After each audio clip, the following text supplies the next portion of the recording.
one thing that I do, I tell my young people in the neighborhood, you have to find whatever it is that you like doing and find a way to make money doing it. So the other piece of that is also encouraging people to step out and live their dreams, do what they believe they've always wanted to do.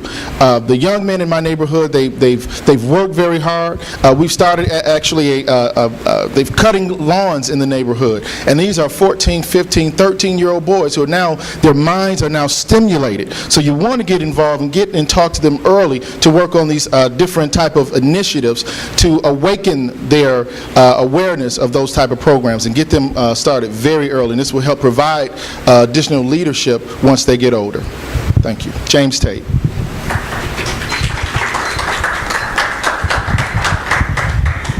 Shelley Ifoy. Image, everyone. Our image. I've had friends who open up, they live in Detroit. They open up their hair salons in East Point, Roseville, Warren, Michigan, because of the perception of public safety. Quality education is another issue. We need to rehabilitate or demolish the eyesore homes in our neighborhood, and we need a mass transit. Who's going to come here when we don't have things that other city has? Some of you have been to Chicago back in the 80s. We all know Chicago was in the same state that we are in right now. They used to tell you, don't go to Chicago, you get shot. Go to Chicago now. It's a vibrant city. They have diversity all through their city. People are moving in. They have economic growth, but we do need a mass transit, and we have to start building our own image up. The image of our city. We need a cleaner city, mass transit, public safety. There used to be, when I joined Detroit Police Department in 1977, there was 8,000 police officers. We have less than 2,000.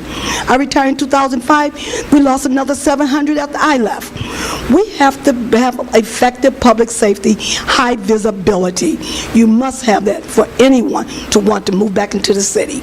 We have Mr. Bob, he's working on the schools now. I teach there now. Hopefully that'll be coming forth where we can see some progress there. But the image is all about image. Thank you, Shelley Ifoy. Shelley Ifoy. John Bennett.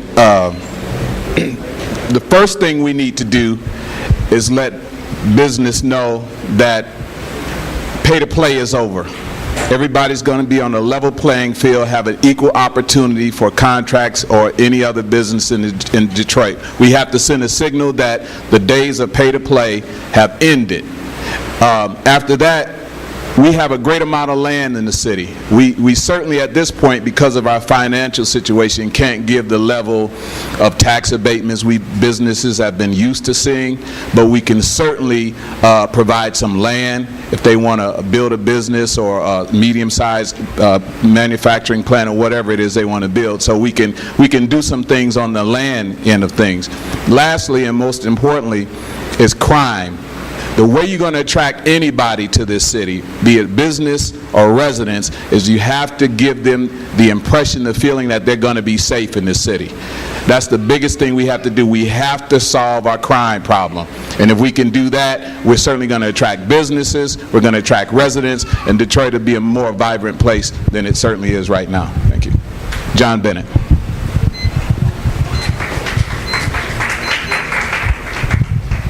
Ken Cockrell Jr.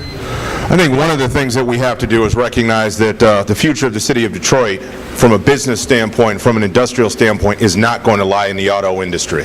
It will not. We have got to diversify. That's not to say that we should abandon or distance ourselves from our history and legacy of being the birthplace of the modern automobile industry, but that is not our future. Now, as the founder and chair of the City Council's Green Task Force, one of the things that I recognize is that the greening of America has the potential to transform the city of Detroit for the better, from the standpoint of bringing in and allowing us to develop different types of businesses and industry right here in the city of Detroit.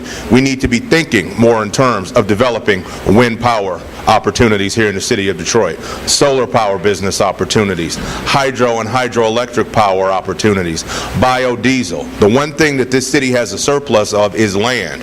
We have plenty of land, plenty of buildings that are sitting empty, which with the right incentive packages and the right deals put together could be put to work and retrofitted to welcome this type of industry. The other thing that's valuable about that is it gives us an opportunity to keep a lot of our talented young people who are leaving for Chicago, New York, and Atlanta. You know, that is one of our major issues right now. We are in danger of losing a lot of our best and brightest young people because when they go to college, they don't come back. Or if they go to college here in Detroit at Wayne State or UD or someplace in Michigan, once they get that degree, they are out of here for what they see as greener pastures. By diversifying the types of jobs and businesses that we have here, we can create a job climate that young people are going to want to be involved in, where they're going to want to be a part of transforming the city of Detroit for the better. And the last thing I will say about that also is that don't be put off by a lot of that, because a lot of times when people think of green jobs, they think of something that you need a PhD to have. A green job can be something as simple as taking somebody that just got out of prison, putting them through a week-long training program on how to go into senior citizens' houses and weatherize them and make them more energy efficient. And that's a green job as well. Fred Elliott Hall, you have 2 minutes to make your opening statement. Opening statement. Yes, I was going to please. answer the questions, but Oh, you want to go straight to the question? yeah, I can go straight to the Okay, questions. you That's can do fine. that. I don't want to change the protocol. First of all, let me apologize. I was invited to another forum. I went there first before I came here. My name is Fred Elliott Hall. First, I was the only candidate, I believe, that joined on with the League of Women Voters to help push for a council by district. We've been successful and reported to the paper today that we have enough valid signatures to get on the ballot for this coming election cycle, so I'm very proud of that. Secondly, I'm an entrepreneur. I've been an entrepreneur for 20 years. I started my own business directly out of Wayne State's graduate school. I have a master's in finance. I run two companies, a computer training company. We do training, consulting, website design, and also 5 years ago I bought a security guard company. We do security at Coble for the auto show, dog show, different churches and businesses around the city of Detroit. One thing that we need to become is more small business friendly downtown. Small business is the backbone of any city.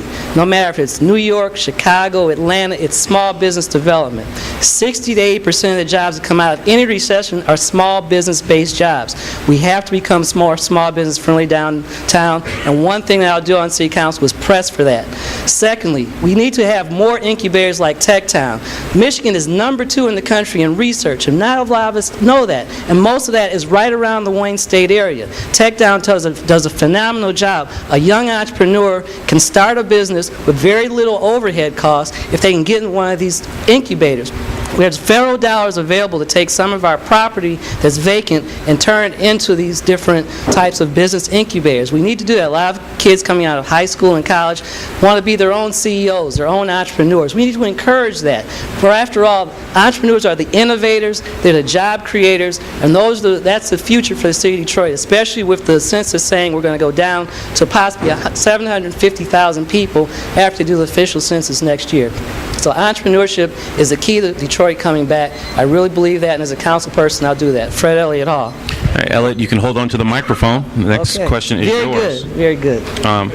The next question, there's a lot of questions around fiscal accountability here, so I'm just going to wade into those.